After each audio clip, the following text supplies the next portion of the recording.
Rabbi, I believe you're on mute.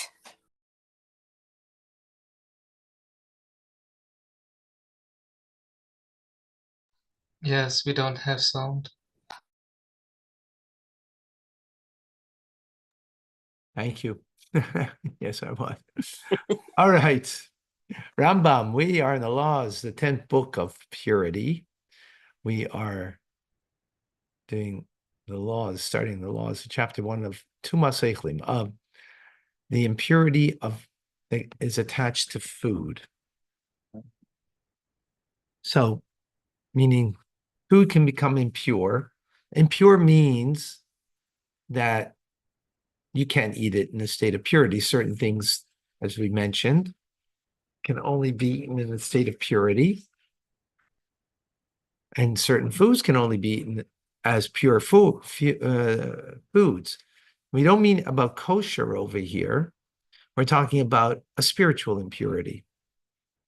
So, included in this text is one positive commandment, the law of the impurity that affects liquids and foods and what makes them fit to contract it.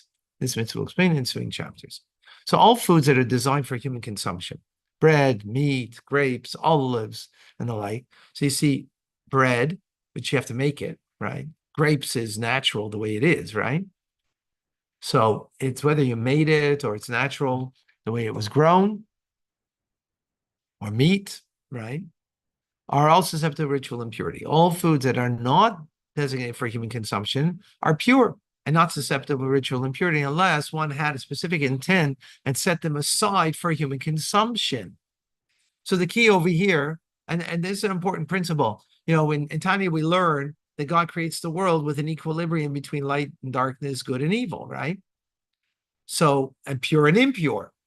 So food that's meant for consumption, so purity and impurity is only a human thing. Good and bad is only a human thing, right?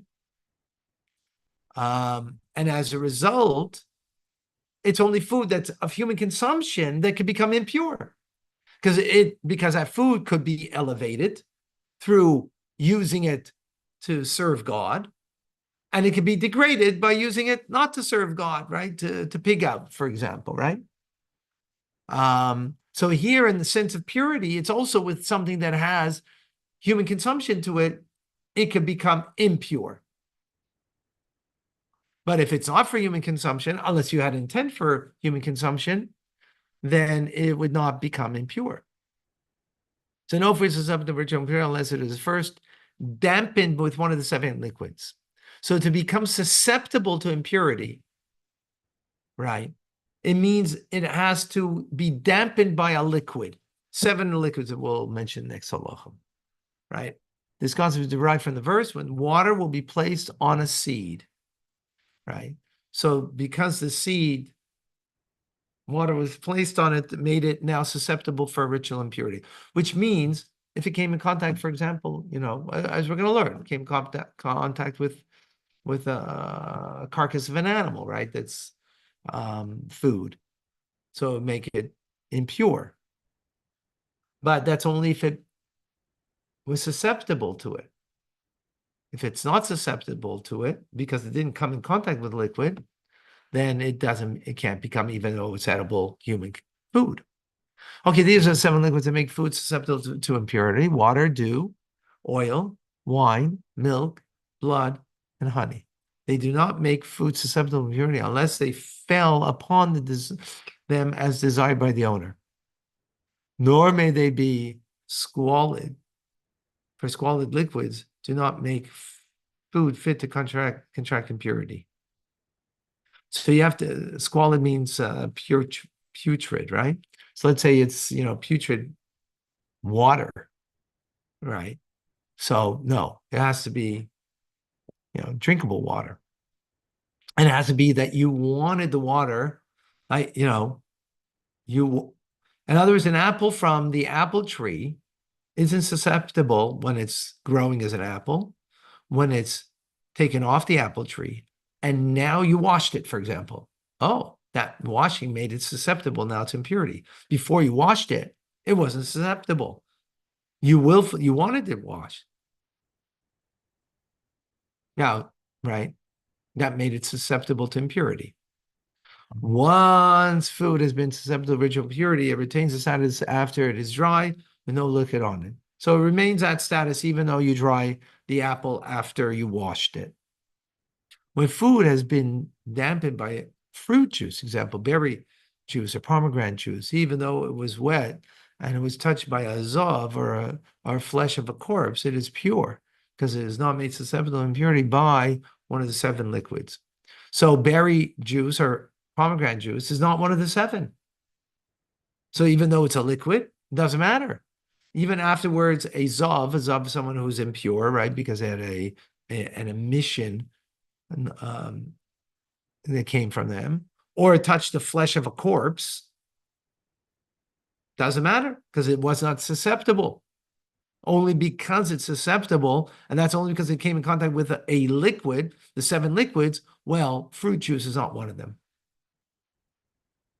Only the 7 liquids that we mentioned are considered liquids that are susceptible to ritual impurity. Other fruit juices, by contrast, neither make food susceptible to ritual impurity, nor do they contract ritual impurity themselves at all. Okay? Now, when does it become susceptible? At what point of its growth? So when the grapes and the olives have reached 1/3 of their maturity, the liquids they produce do not make food susceptible to ritual impurity.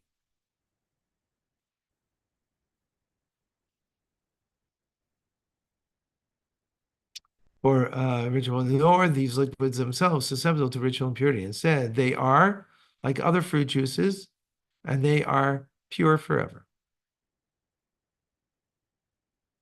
Right? The following herbs are not susceptible to ritual impurity, even though people eat them.